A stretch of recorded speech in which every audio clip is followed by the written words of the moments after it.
নাক দিয়ে রক্ত পড়া নিয়ে একটু জানতে চাই। দেখুন, নাক দিয়ে রক্ত পড়া এটা মেডিকেলের ভাষায় বলে এপিস্ট্যাক্সিস।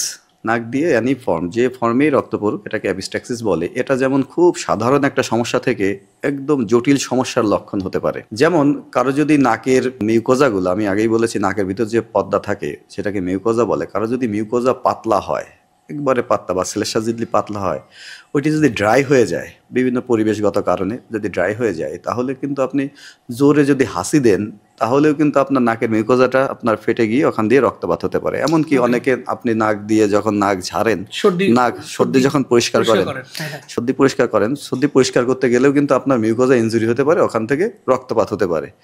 এবং মোস্ট কমন যে কারণ বেসিক্যালি ট্রমার জন্য বা আঘাত পাওয়ার জন্য, আপনি সামান্য একটু আঘাত পেলেন, এনি ফর্ম, যে ফর্মে আপনি আঘাত পান, আপনি নাক ঝাড়তে গিয়ে আঘাত পেতে পারেন, জোরে হাসি দিয়ে আঘাত পেতে পারেন, অথবা নাক আপনি ঘষলেন আঘাত পেতে পারেন, অথবা পড়ে গিয়ে আঘাত পেতে পারেন।